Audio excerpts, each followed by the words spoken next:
Jumat Kelabu adalah sebutan untuk sebuah peristiwa panjang dan penuh darah yang terjadi di Banjarmasin 1997 silam.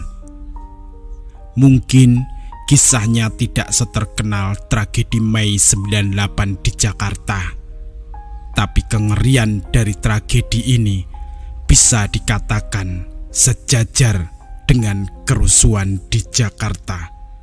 Hanya saja tak banyak yang mengetahuinya. Maka dari itu, pelajaran yang terbaik adalah belajar dari sejarah. Jangan melupakan sebuah sejarah bangsamu. Jika sejarah itu baik, maka jaga dan pertahankan nilai-nilainya. Jika sejarah itu buruk, maka pelajari penyebabnya dan hindari agar tidak terulang di masa mendatang.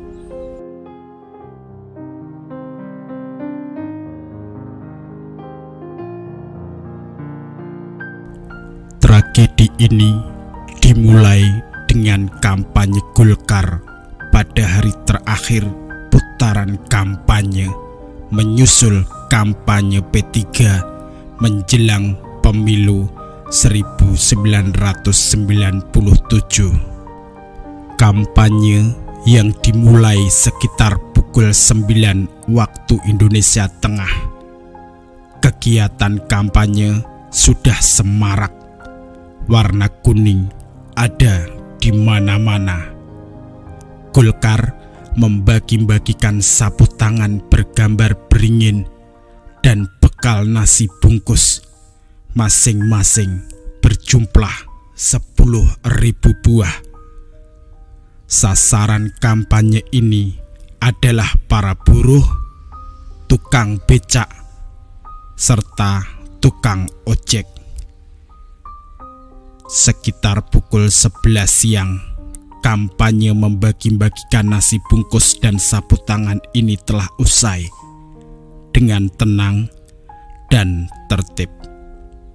Sekitar pukul 12 atau tengah hari, umat Islam menjalankan ibadah salat Jumat. Sewaktu ibadah berlangsung, sebagian masa kampanye Golkar yang umumnya terdiri dari anak-anak muda serta remaja masih berkampanye. Mereka berputar-putar keliling kota dengan menaiki motor. Banyak di antara sepeda motor itu knalpotnya dicopoti dan suara raungan mesin motor dirasakan sangat mengusik ketenangan mereka yang sedang bersembahyang. Puncaknya ketika arak-arakan sepeda motor tersebut melewati Masjid Nur di Jalan Pangeran Samudra. Masjid ini terletak di daerah basis Partai P3. Menurut sumber dari tim Lembaga Bantuan Hukum Nusantara Cabang Banjarmasin yang melakukan investigasi ke lapangan, ketika massa yang akan berkampanye itu melintas, jamaah sholat Jumat yang luber sampai ke jalan itu masih sedang berdoa. Sebenarnya Polantas sudah berusaha menghadang massa beringin itu, namun Satgas Golkar bersikeras untuk melewati jalan itu. Alasan mereka salat Jumatnya tinggal membaca doa saja. Namun benar saja suara bising itu mengganggu jamaah. Kemarahan jamaah dengan cepat menyebar seusai sembahyang Jumat dan sampai ke telinga penduduk di berbagai sudut kota Banjarmasin yang lainnya. Usai sholat Jumat, terjadilah kerusuhan di depan kantor DPD Golkar Kalimantan Selatan. Kabar itu segera tersiar dan massa dari berbagai penjuru berdatangan tanpa bisa dibendung. Mereka akhirnya bentrok dengan Satgas Golkar yang rata-rata berasal dari organisasi Pemuda Pancasila dan FKPPE. Karena massa terlalu banyak, Satgas Golkar terpaksa mencari jalan selamat. Tapi akibatnya ada 6 mobil peserta kampanye Golkar yang dibakar massa. Di depan kantor Banjarmasin Pos, dari arah timur, ribuan massa menyerbu dengan membawa senjata aneka macam. Mereka berlari ke arah lapangan Kamboja, tempat puncak acara kampanye Golkar akan dilangsungkan. Di sepanjang jalan, semua bendera, spanduk, umbul-umbul Golkar diturunkan dan dibakar. Di sana mereka bergabung dengan massa penyerbu yang mula-mula muncul di pinggir lapangan. Panggung kampanye pun diserbu dan dirobohkan. Kaum penyerbu bertarung dengan 20.000 massa Golkar yang sedang berkumpul di sana. Para petugas keamanan tidak mampu mengendalikan pertarungan dengan kekerasan tersebut. Sebuah rumah ibadah gereja HKBP yang terletak di dekat kantor Banjarmasin Pos mulai terbakar. Mobil pemadam kebakaran yang berusaha mencegah menjalarnya api ke gedung Banjarmasin Pos terpaksa pergi karena petugasnya dikalungi celurit oleh massa sebagai ancaman. Sebagian massa menyerbu Hotel Istana Barito. Di sana mereka berhadapan dengan ribuan massa Golkar yang berkumpul di depan hotel yang tengah bersiap-siap untuk kampanye sore itu. Dari arah barat tiba-tiba muncul ribuan massa lainnya. Sebagian mengenakan kaos hijau dan atribut partai lain dengan senjata tajam dan apa saja. Mereka menyerbu massa di depan hotel. Mobil-mobil yang kebetulan ada di sana hancur luluh lantak. Kaca-kaca hotel pecah dilempari batu. Pukul 15, listrik padam, menambah suasana semakin mencekam. Kerusuhan pun meningkat. Sebagian besar tamu hotel Istana Barito masih berada di dalam kamar mereka dalam kegelapan. Tiba-tiba satpam hotel menggedori pintu-pintu kamar dan berteriak, "Kebakaran!" Para tamu pun berhamburan keluar menyelamatkan diri masing-masing. Dengan cepat kerusuhan menjalar kemana-mana. Massa terus melakukan pengerusakan sambil meneriakkan yel-yel. Suasana semakin kalut. Massa merusak dan membakar mobil-mobil pribadi yang ditemui di jalan raya mana saja dan menjarah isinya. Sebuah mobil meledak setelah dibakar di jalanan. Di depan Plaza Mitra, beberapa mobil bergelimpangan sebagian terbakar. Seorang wanita naik sepeda motor dengan hanya mengenakan BH di bagian atas karena kaos Golkarnya dirampas oleh massa. Di jalanan batu-batu berserakan, pecahan kaca bertebaran di mana-mana. Di jalanan fasilitas umum dihancurkan. Massa mulai merusak dan melempari ruko-ruko yang berderet di sepanjang jalan HM Hasanuddin sampai Jalan Ayani di kawasan Sudi Mampir, Jalan MT Haryono, dan Jalan Pangeran Samudra. Di dalam komplek Plaza Mitra, dengan persetujuan dari manajemen di Jakarta, pimpinan Gramedia memutuskan untuk menutup toko dan karyawan diminta segera meninggalkan lokasi kerja. Semuanya pulang dengan catatan tidak memakai atribut partai manapun.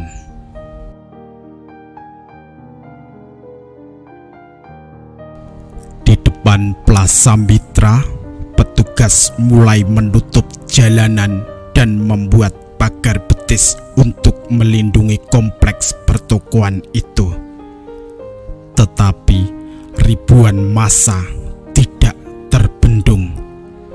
Mereka merengsek ke dalam, memecah pagar betis petugas, memecahkan kaca-kaca etalase, masuk ke dalam gedung dan menjarah apa saja yang bisa diambil.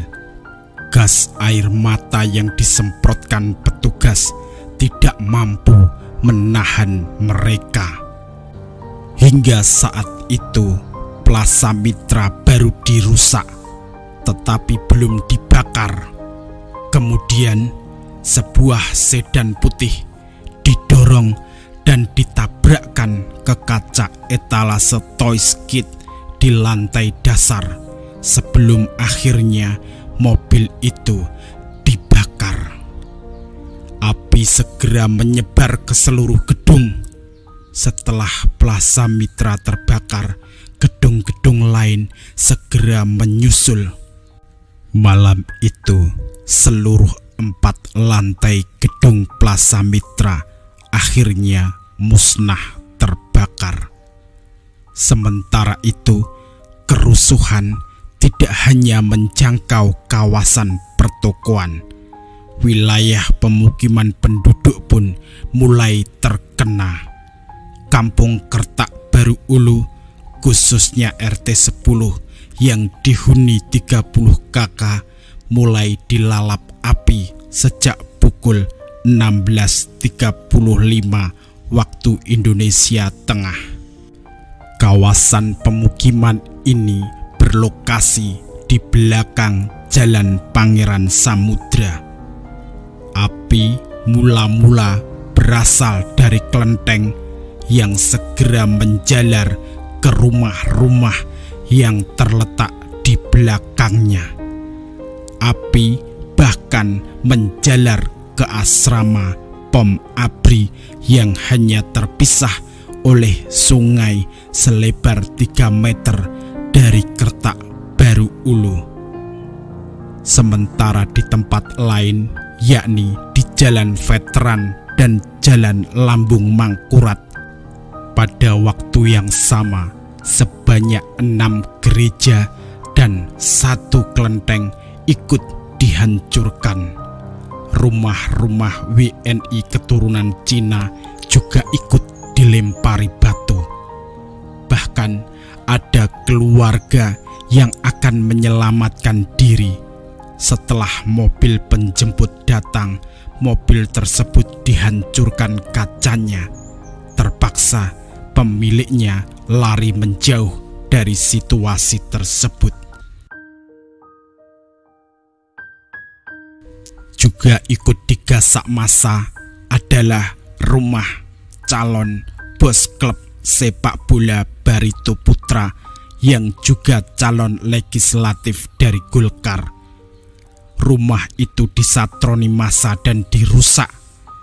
Komplek Pamen Abri pun ikut dirusak. Alasannya karena banyak penghuninya yang menjadi calon legislatif Golkar.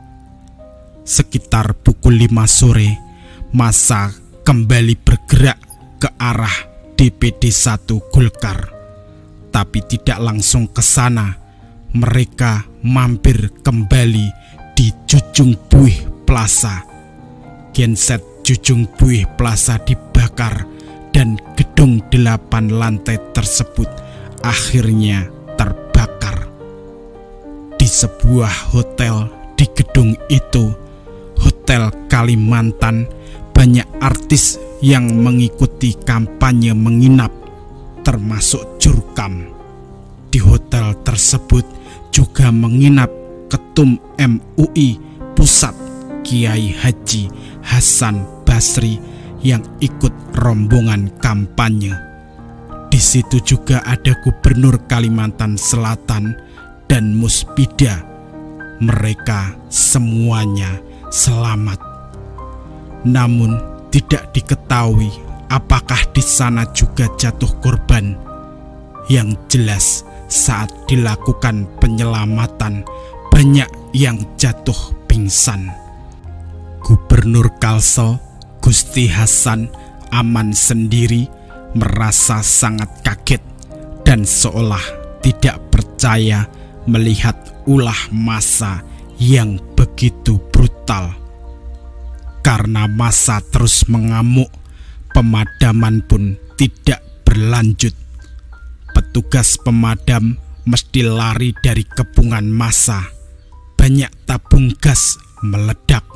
Sejumlah sepeda motor tidak dapat diselamatkan dan ikut dilalap si jago merah. Sekitar pukul 6 sore, bagian belakang gedung Anjung Surung mulai mengepulkan asap. Api membakar habis apotek Casio yang terletak di belakang gedung ini. Barisan pemadam kebakaran tidak berdaya karena massa mencegah dan mengancam mereka supaya tidak memadamkan api.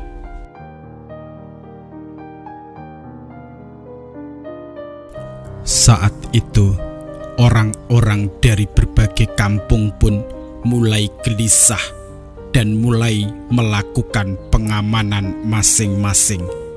Mereka semua keluar rumah, menjaga setiap gang dan jalan-jalan masuk, lengkap dengan senjata tajam berupa mandau, samurai, dan celurit. Penjagaan dilakukan semalam suntuk karena mereka mendengar isu yang mengatakan bahwa Golkar akan mengadakan serangan balasan. Pukul 20.30, massa beramai-ramai ke arah supermarket Mitra yang merupakan pusat pertokoan terbesar di Banjarmasin. Letaknya di Jalan Sumatera. Di gedung berlantai 4 ini banyak terdapat toko-toko elektronik, komputer, diskotik, ruang pertemuan, showroom mobil mewah. Massa berhasil masuk dengan menerobos blokade keamanan. Isi gedung dijarah dan dibawa lari. Gedung itu sendiri terbakar sekitar pukul 8 malam dan api menyala sampai pukul 9 keesokan harinya.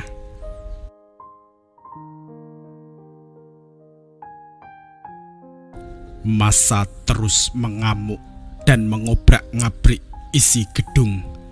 Pada saat itu tersiar kabar bahwa pasukan keamanan diperbolehkan untuk menangkap dan menembak di tempat. Akhirnya massa yang lengkap dengan berbagai senjata tajam itu terus mengamuk. Pukul 10 malam, 1.000 orang pasukan bantuan datang dengan 3 pesawat Hercules. Menurut laporan LBHN Banjarmasin, tidak diketahui dari mana mereka didatangkan. Pasukan kemudian bergerak mendekati gedung Mitra Plaza. Mereka menghalau massa yang masih ada di gedung itu. Senjata menyalak, tetapi pihak LBHN Banjarmasin tidak memperoleh informasi berapa korban yang jatuh di sana. Malam harinya, jumlah gerombolan massa menyusut. Listrik masih padam dan seluruh kota dalam keadaan tetap gelap gulita, hanya diterangi kobaran api di mana-mana. Di beberapa tempat diblokade petugas keamanan, namun gerombolan massa masih berkerumun di beberapa tempat. Mereka memasuki kawasan pemukiman, menyerang dengan celurit, klewang, mandau, samurai, dan berbagai senjata lain. Beberapa rumah, kantor, dan warung yang berdekatan dengan Banjarmasin Pos masih menyala karena terbakar. Laporan awal menyebut secara keseluruhan ratusan rumah dan toko hancur. Sebuah gereja Katolik, sebuah bank, dan sebuah hotel ikut hancur. Sekitar 80 orang diberitakan luka-luka dan 50 orang ditahan. Sekitar pukul 11 malam, massa menuju ke arah luar kota. Sasarannya adalah rumah-rumah calon legislatif Golkar, karena terbetik kabar bahwa membawa formulir berisi daftar calon tetap DCT Golkar. Ada 4 rumah yang dibakar, walau belum jelas apakah itu rumah caleg Golkar atau bukan. Selain itu, yang menjadi sasaran adalah toko-toko Cina sepanjang jalan ikut dihancurkan dengan lemparan batu. Hampir semua toko di sepanjang jalan Ayani rusak berat dan api membumbung tinggi. Saat itu, pasukan pun tidak lagi diam. Mereka mulai mengejar massa.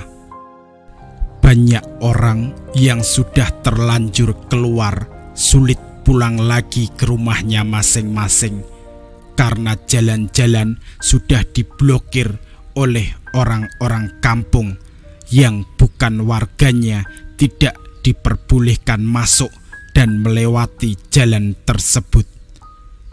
Namun sekitar pukul 1 dini hari Sabtu 24 Mei, massa bergerak keluar kota. Karena semua jalan sudah diblokir oleh pihak keamanan, suasana semakin tegang, khususnya di pusat kota Banjarmasin. Semua listrik padam dan baru menyala pada pukul 9.30 pagi. Kemudian pasukan keamanan sekitar pukul 3 pagi mengobrak-ngabrik kampung Kelayan. Kampung ini merupakan kampung terpadat dan dikenal banyak preman. 195 orang yang diamankan di kantor Polresta. Kondisi mereka babak belur dan hampir semua menjadi sulit untuk dikenali wajahnya. Sekitar pukul 4 pagi, masyarakat perumahan Beruntung Jaya yang semalam suntuk terjaga terus karena ada isu akan diserang, bertahan masuk ke rumah saat ada suara pasukan datang. Tak jelas berapa orang ditahan dari sana. Pukul 6 pagi, aparat keamanan lebih kurang 5 truk datang ke kampung Teluk Tiram. Di kampung itu mereka memburu massa yang diperkirakan ada di kampung tersebut. Mereka dengan senjata lengkap di tangan berjaga-jaga terus di jalan-jalan utama. Setiap orang lewat yang kelihatan mencurigakan digeledah, bahkan yang terlihat menggunakan pakaian agak kumuh langsung dihentikan. Hingga keesokan harinya, Sabtu pagi, api masih menyala di komplek Plaza Mitra. Seluruh lantai gedung tersebut masih belum bisa dimasuki, tetapi bau sangit dan busuk menyengat hingga keluar ruangan. Regu penyelamat belum bisa bertindak apa-apa karena gedung masih diselimuti api. Evakuasi baru bisa dilakukan sore hari ketika sebagian api sudah padam. Kapolda Kalsel memberikan laporan kepada Kapolri mengenai kemungkinan terdapatnya sejumlah mayat yang terbakar hangus di dalam komplek pertokoan. Para pejabat dari Jakarta yang sedianya berkampanye diterbangkan kembali dari Banjarmasin. Pangdam Tanjung Pura, Maijen Namuri Anum, mengumumkan berlakunya jam malam di Banjarmasin mulai pukul 8 malam sampai 5 pagi selama 5 hari. Dilaporkan ratusan penduduk tewas dan luka parah, belum termasuk yang luka-luka ringan. Sedikitnya jumlah korban jiwa Jumat Kelabu mencapai 142 orang. Kebanyakan dari korban adalah massa yang menjarah pertokoan komplek Mitra Plaza yang terkepung api dan tewas terpanggang. Banyak di antara mereka yang sudah tidak dapat dikenali lagi. Ratusan mayat tersebut kemudian dikuburkan secara massal dengan tata cara Islam di komplek pemakaman Landasan Ulin Tengah, Kecamatan Landasan Ulin, Banjarbaru, yang terletak 22 km sebelah tenggara Banjarmasin. Dan di depannya terdapat sebuah pencang kayu sederhana bertuliskan Makam Massal Jumat Kelabu 23 Mei 1997.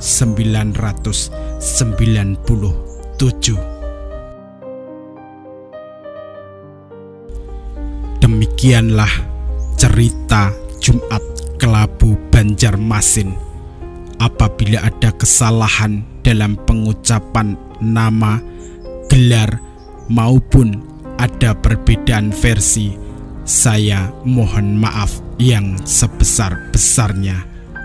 Akhiru kalam, wassalamualaikum warahmatullahi wabarakatuh. Salam Rahayu, Om Swastiastu, Namo Buddhaya, salam kebajikan.